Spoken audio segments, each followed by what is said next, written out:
अस्सलाम वालेकुम। Object oriented programming lecture 7 part 2।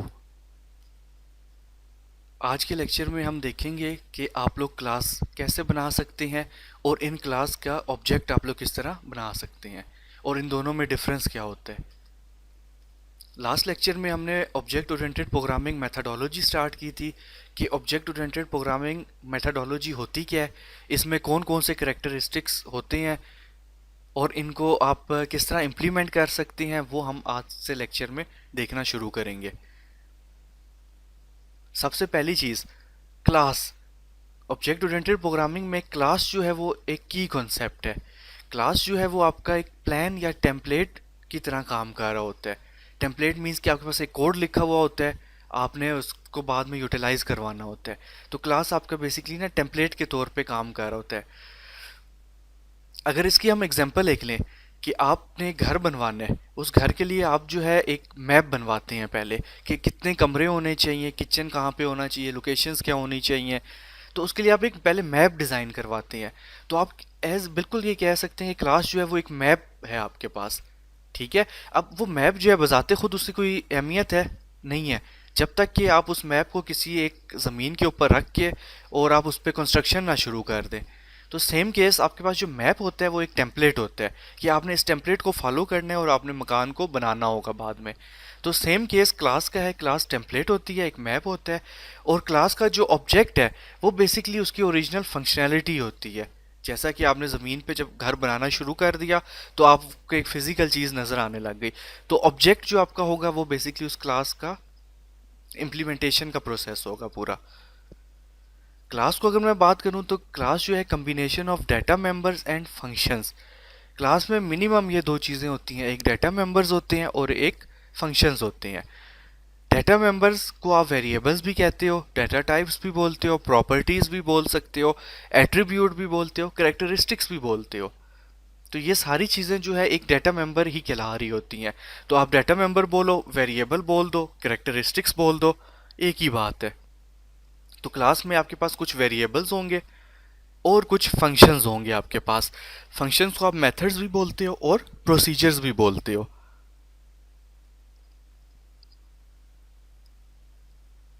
अगर आपको याद हो, हमने लास्ट लेक्चर में एक प्रॉब्लम देखा था जो स्ट्रक्चरल प्रोग्रामिंग लैंग्वेज में होता है कि आप वेरिएबल्स एक ही जगह पे बना रहे होते थे और उसके बाद जो है डिफरेंट आपके फंक्शंस जो हैं वो उसको कॉल करते थे या डिफरेंट कॉन्सेप्ट्स उसे कॉल कर रहे होते थे। अब आपको जो है यहाँ पे क्या फ़ायदा नज़र आ रहा है कि आपने जो क्लास बनाई है, क्लास जो है बेसिकली एक कॉन्सेप्ट के ऊपर होगी कि अगर आपने कार के लिए कुछ काम करना था तो कार टाइप की आप एक क्लास बना लोगे, एक टेम्पलेट बना लोगे, उसमें कार से रिलेटेड वेरिएबल्स और कार से रिलेटेड फंक्शंस को रख दोगे। तो अब आपके पास एक ब्लॉक में जो है ना सिर्फ और सिर्फ कार की डिटेल आ जाएगी। इसी तरह हमने, अगर आपको याद हो, तो एक बनाया था आर्टिफैक्ट्स के नाम से। तो आर्टिफैक्ट्स अगर आप बनाते हो क्लास और उसमें उससे रिलेटेड वेरिएबल्स रखोगे और उससे रिलेटेड आप फंक्शंस रखोगे, तो आपको इसमें फ़ायदा हो जाएगा कि हर ब्लॉक में उसकी फंक्शनैलिटीज़ सिर्फ आपको नज़र आ रही होंगी। कल को कोई चेंजेस करनी पड़े तो वो आपके लिए आसान हो जाएगी। एग्जाम्पल में हम इसको और डिटेल में देखेंगे। ऑब्जेक्ट ओरिएंटेड मेथडोलॉजी, अगर आपको करेक्टरिस्टिक्स याद हो तो क्लास, ऑब्जेक्ट और उसके बाद हमने देखा था डाटा इनकैप्सुलेशन या डाटा हाइडिंग। तो वो आपके पास बेसिकली डाटा हाइडिंग होता क्या है, आपको ये कहा गया है कि अगर आपके पास डाटा मेंबर्स मतलब वेरिएबल्स जो क्लास में है वो क्लास के अंदर ही सिर्फ एक्सेस हो सकें, उस क्लास से बाहर अगर आप एक्सेस करना चाहें तो आप वो एक्सेस नहीं कर सकते, तो इसको आप क्या बोल देते हैं कि ये डाटा हाइड हो गया आपका। मतलब डाटा मीन्स वेरिएबल आपके हाइड हो गए हैं। दोबारा एक दफ़ा बता रहा हूँ, डाटा हाइडिंग से क्या मुराद है, एक क्लास में जो वेरिएबल्स हैं, नॉट फंक्शंस, जो वेरिएबल्स हैं अगर आप उनको किसी तरीके से हाइड कर दो, मतलब कि वो विद इन क्लास तो यूज़ हो रहे होंगे लेकिन अगर कोई और क्लास उसको एक्सेस करना चाहे वो एक्सेस नहीं कर सके, इस कॉन्सेप्ट को आप बोल देते हो data hiding. Basically data hiding अगर आप ये देखना चाहें तो यहाँ पे लिखा हुआ है क्लास 1 बनी हुई है, उसमें वेरिएबल्स हैं और फंक्शंस हैं। क्लास 2 है, क्लास 2 एक्सेस करना चाह रही है क्लास 1 के वेरिएबल्स को, फंक्शंस नहीं वेरिएबल्स को, तो डायरेक्टली एक्सेस जो है वो नहीं करने देगा आपको। इस कॉन्सेप्ट को आप बोलते हो डाटा हाइडिंग। ऑब्जेक्ट्स, ऑब्जेक्ट के बारे में मैंने आपको ऑलरेडी बता दिया है। Object is a member of class. ठीक है, इसकी सिंपल एग्जांपल है कि आप इंटीजर टाइप का वेरिएबल बनाते हो, आप लिखते हो इंट आई या इंट टेम्प। तो इंट बेसिकली बाय डिफॉल्ट एक क्लास ऑलरेडी बनी हुई है जिसका आप एक ऑब्जेक्ट क्रिएट करते हो और आप उसको वेरिएबल बोल देते हो, लाइक इंट टेम्प आपने बोला। तो इसी तरह अब आप जो क्लास बनाओगे वो यूजर डिफाइंड डाटा टाइप होगी। तो आप क्लास का नाम लिख के आगे जो भी उसका नाम लिखोगे वेरिएबल का नाम, उसको आप ऑब्जेक्ट बोल देते हो और उस ऑब्जेक्ट के थ्रू हम बहुत सारे काम परफॉर्म कर सकते हैं, वो हम वन बाय वन देखते जाएंगे। क्लास बनाने का तरीका, क्लास बनाने के लिए आपको क्लास का कीवर्ड लिखना पड़ता है, क्लास का नाम, और इसमें आपको दो चीज़ें बतानी पड़ेंगी, प्राइवेट और पब्लिक। अभी उसके बाद हम तीसरी चीज़ पढ़ेंगे कुछ टाइम बाद जो होगी प्रोटेक्टेड। तो क्लास, क्लास का नाम, और आपको बताना पड़ेगा कि ये इसमें जो आपके वेरिएबल्स हैं वो प्राइवेट हैं और जो आपके फंक्शंस हैं वो आपके पब्लिक बनेंगे। तो ये जो प्राइवेट और पब्लिक लिखा हुआ है इसको आप बोलते हैं विजिबिलिटी, एक्सेस मॉडिफायर या एक्सेस स्पेसिफायर। ये तीनों वर्ड्स इसके लिए यूज होते हैं, विजिबिलिटी, एक्सेस स्पेसिफायर या एक्सेस मॉडिफायर। इनमें से आप कोई भी चीज़ यूज कर सकते हैं। ये होते क्या हैं बेसिकली, तीन टाइप्स के होते हैं, पब्लिक, प्राइवेट एंड प्रोटेक्टेड। अच्छा, आप जो भी चीज़ पब्लिक बनाएंगे इस क्लास के अंदर, आप जो भी चीज़ पब्लिक बनाएंगे वो विद इन क्लास तो एक्सेसिबल होगी, आप क्लास के अंदर इस क्लास के अंदर तो आप यूज़ कर सकते हैं, प्लस आप बाहर वाली क्लास के थ्रू भी एक्सेस कर सकेंगे उन चीज़ों को। तो इन चीज़ों को आप बोलोगे कि ये विजिबिलिटी मैंने क्या रख दी, पब्लिक रख दी। Within the class and outside the class भी आप इसको एक्सेस कर सकते हो। प्राइवेट जो चीज़ें बनाओगे आप लोग, चाहे वो फंक्शन है चाहे वो वेरी डाटा मेंबर्स हैं, वेरिएबल्स हैं, वो आपके जो होंगे अगर प्राइवेट टाइप है तो वो विद इन क्लास सिर्फ एक्सेस होंगे, बाहर नहीं एक्सेस हो सकते। प्रोटेक्टेड की अगर मैं बात करूं तो आपके पास ये विद इन क्लास एक्सेस होते हैं और इन डिराइव्ड क्लासेस एक्सेस हो सकती हैं। तो जब हम डिराइव्ड क्लासेस को स्टडी करेंगे तो फिर हम इसको डिटेल में देखेंगे, ये इनहेरिटेंस में हम इसको कवर अप करेंगे। डाटा इनकैप्सुलेशन आप या डाटा हाइडिंग आपको क्या कहता था कि आपने वेरिएबल्स को हाइड कर देना है कि दूसरी क्लास एक्सेस ना कर सके। तो आप इन तीन विजिबिलिटीज को देखें, पब्लिक, प्राइवेट और प्रोटेक्टेड को। चलें प्रोटेक्टेड फिलहाल स्किप करें, पब्लिक एंड प्राइवेट को देखें। इनमें से कौन सी विजिबिलिटी ऐसी है जिससे आप सिर्फ और सिर्फ वेरिएबल्स को अपनी क्लास में यूज़ कर सकते हैं, बाहर से यूज़ नहीं करवा सकते? तो वो प्राइवेट है। प्राइवेट क्या है आपके पास, accessible within class only. ठीक है, अगर आप पब्लिक रखेंगे तो वो accessible within class plus outside the class होगा। तो आपने जितने भी वेरिएबल्स बनाने होंगे, तो अगर आप डाटा इनकैप्सुलेशन को फॉलो करना है तो जितने भी वेरिएबल्स आपके बनेंगे वो हमेशा प्राइवेट टाइप के होंगे ताकि वो आउटसाइड द क्लास एक्सेसिबल ना हो सके। ये क्लास बनाने के बाद आपको क्या करना पड़ेगा, मेन फंक्शन, ऑफ कोर्स एक क्लास होगी जहाँ मेन पड़ा हुआ होगा, मेन में आप उसका ऑब्जेक्ट क्रिएट करेंगे और फिर हम डिफरेंट चीज़ें देखते हैं कि आप कैसे एक्सेस कर सकते हैं। एग्जाम्पल एक बना लेते हैं, माई क्लास। हम एक क्लास बनाएंगे जिसका नाम माई क्लास होगा, नेम और आईडी हम उसमें रख लेंगे और इसमें दो फंक्शंस बनाएंगे, set data and gate data. इसको हमने नेटबीन्स को ओपन किया और फाइल में गए, new project, Java with ANT, Java application, next. Application का नाम दे देते हैं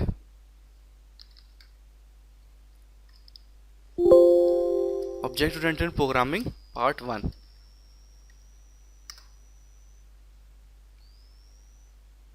ये आपके पास एक बन गया, क्लास ऑटोमेटिकली बन गई। ठीक है, ये इसमें मेन फंक्शन है, लेकिन ये तो आपके पास क्लास है मेन क्लास। अब हमने अपनी एक क्लास बनानी है जिसका नाम हमने माई क्लास रखना है। तो अगर आप ये राइट साइड पे देखें तो आपका प्रोजेक्ट नज़र आ रहा है, ऑब्जेक्ट ओरिएंटेड प्रोग्रामिंग पार्ट 1। इसमें आपके पास एक क्लास बाय डिफ़ॉल्ट बनी है, वो पार्ट 1 डॉट जावा। आप यहाँ पे आओगे, इससे ऊपर आपके पास एक पैकेज का नाम लिखा हुआ आ रहा है। ठीक है, इस पर राइट क्लिक करो, न्यू जावा क्लास। यहाँ पे आपने अपनी क्लास का नाम दे देना है। हमने क्या नाम देना था, फॉर एग्जांपल माई क्लास। बाकी चीज़ें आप डिफ़ॉल्ट रहने देंगे और फिनिश।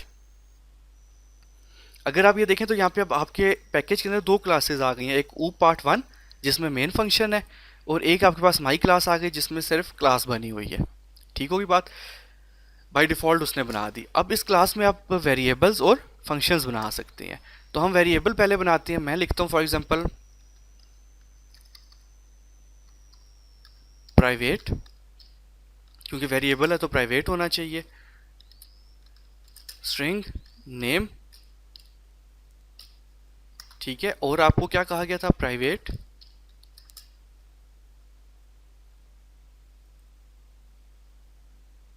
आईडी। आपके पास इंट टाइप की जो है वो आईडी होगी, प्राइवेट इंट आईडी।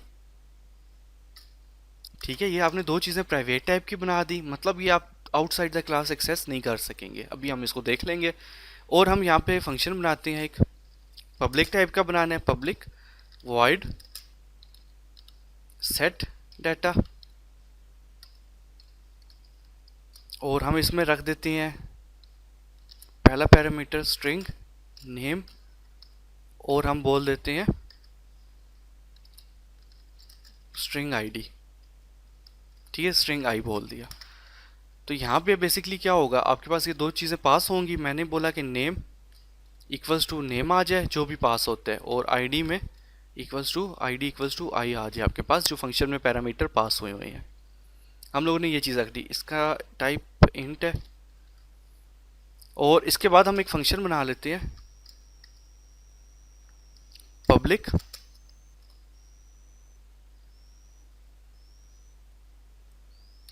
और पब्लिक वॉइड शो डाटा या गेट डाटा, जो भी नाम हम लोगों ने रखना है। तो इसका नाम मैं रखता हूँ गेट डाटा। और इसमें क्या हम लोग करते हैं, system dot out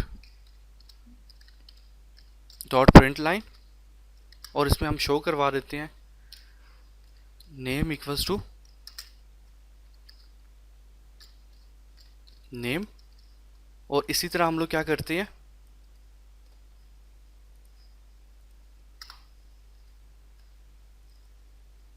ID equals to ID, ये हम लोग शो करवा देते हैं। ये आपके पास क्लास कंप्लीट हो गई। अब आप देखो कि जो माई क्लास है उसमें नाम और आईडी है। ठीक है, my class is a concept, आप बोल रहे कोई कॉन्सेप्ट था जिसकी हमने क्लास बना दी। ठीक है, उससे रिलेटेड वेरिएबल्स हमने इसमें रख दिए, उससे रिलेटेड जितने भी फंक्शंस थे वो हम लोगों ने इस क्लास में रख दिए। ये क्लास हमारी यहाँ पे कंप्लीट हो गई, माई क्लास। अब यहाँ से हम वापस आते हैं अपनी पहली क्लास की तरफ, ये जो ऊप पार्ट 1 है जिसमें मेन है, क्योंकि हमने अपने काम तो यहाँ पे करने हैं सारे। ठीक है, अब मुझे यहाँ पे इनपुट भी लेनी है, तो इनपुट लेनी है तो क्या करना पड़ेगा, एक पैकेज इंपोर्ट करवाना पड़ेगा। क्लास से ऊपर मैं लिख रहा हूँ import Java dot यूटिल dot scanner. और हम लोग यहाँ पे क्या करेंगे,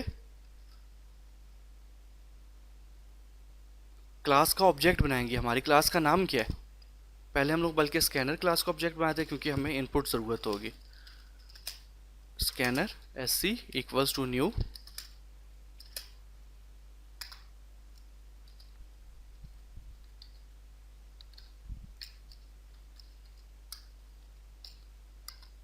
अच्छा हमारी क्लास का नाम क्या था, माई क्लास। ये आपने माई क्लास लिखा, इसका ऑब्जेक्ट बना दिया, इसका कोई भी आप नाम रख सकते हैं। OBJM मैंने रख दिया इक्वल्स टू, ऑब्जेक्ट जब भी बनता है तो न्यू का कीवर्ड लाजमी यूज होता है। ये आपके पास वेरिएबल बनाने का तरीका, इंटीजर या बाकी जो वेरिएबल्स हम कैसे बनाते थे, इंट टेम्प, बस इतना लिखते थे।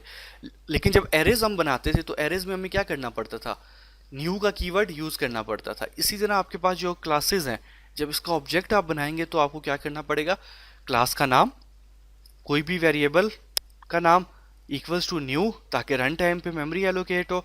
और साथ ही आप क्या करेंगे, माई क्लास, और ये ब्रैकेट्स ओपन क्लोज करेंगे। ये जो ब्रैकेट ओपन क्लोज करते हैं इसको हम थोड़ी सी आगे जाके डिटेल में देखेंगे, इसका मकसद क्या होता है जो कंस्ट्रक्टर बन रहा होता है। तो यहाँ तक हमारे पास क्या हो गया, एक क्लास का ऑब्जेक्ट बन गया। अब आप लोगों ने क्या कर सकते हैं, आपने यहाँ पे लिखा OBJM डॉट, तो अगर आप देखें तो आपके पास यहाँ पे वो सारी चीज़ें बता रहा है कि इसमें आपने गेट डाटा बनाया हुआ है एक फंक्शन, एक सेट डाटा बनाया हुआ है। ठीक होगी बात। और हमने जो वेरिएबल्स बनाए थे अगर आपको याद हो, लाइक नेम, मैं NAM करने चाह रहा हूँ तो नेम यहाँ पे आपको शो नहीं कर रहा। क्यों नहीं शो कर रहा, क्योंकि आपको मैंने क्या बताया कि ये आपके पास जो क्लास है इसमें अगर आप कोई चीज़ प्राइवेट रख दो, जैसे ये प्राइवेट रखी है तो वो एक्सेसिबल नहीं होती। अच्छा इसको हम एक मिनट पब्लिक करके देखते हैं। इसको मैंने पब्लिक किया, अब मैं वापस आया, मैंने लिखा यहाँ पे डॉट, अगर आप ये देखें तो आपको ये नेम नज़र आ रहा है। ठीक है ना, तो पब्लिक चीज़ें आपके पास दूसरी क्लास में एक्सेसिबल होती हैं, ना कि प्राइवेट। तो आपको क्या कहा गया था डाटा हाइडिंग में, आपने वेरिएबल्स को प्राइवेट रखना है। तो हम यहाँ पे वापस आते हैं और इसको प्राइवेट कर देते हैं। ठीक है, अगर अब मैं यहाँ पे आऊँगा और डॉट लिखूँगा तो ऑफ कोर्स नेम मेरे पास नहीं आएगा। अब हमने सबसे पहला काम क्या करना है, सेट डाटा करना है। ठीक है, सेट डाटा में आपके पास क्या क्या है, दो पैरामीटर्स पास होते हैं। ठीक है, स्ट्रिंग पास करना है और आप लोगों ने इंटीजर पास करना है। तो आप ऊपर क्या करो, यूज़र से इनपुट ले लो डाटा। तो हम एक स्ट्रिंग बना लेते हैं, name equals to sc dot next line. ठीक है, और हम लोग एक इंटीजर आईडी बनाते हैं और उसमें यूज़र से डाटा इनपुट ले लेते हैं, sc डॉट नेक्स्ट इंट। यहाँ पे हम लोग पास कर देते हैं नेम और यहाँ पे हम पास कर देते हैं जो आईडी इनपुट ली है। ठीक है, और इसके बाद हम लोग क्या कर देते हैं, obj_m डॉट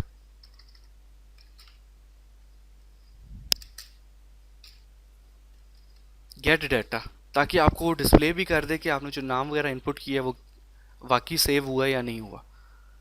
अगर अब मैं यहाँ पे हूँ तो सबसे पहले वो नाम एंटर कर रहा है, तो मैंने नाम दिया ABC, आईडी दी 101, तो उसने दिखा दिया कि नेम ABC और आईडी 101, ये आपको नीचे दिखा रहा है। तो ये जो ABC 101 है ये आपका फंक्शन था सेट डाटा, और ये जो कंप्लीट लिखा हुआ नज़र आ रहा है name equals to ABC ID equals to 101, ये आपके पास था गेट डाटा जो आपको डिस्प्ले कर रहा था। तो ये कॉन्सेप्ट होता है आपके पास क्लास का, एक क्लास में आपने डाटा और उसके फंक्शंस रख लिए और दूसरी क्लास में आपने उसको एक्सेस कर लिया। इसकी डिटेल और इसके एग्जांपल्स हम नेक्स्ट लेक्चर में देखेंगे।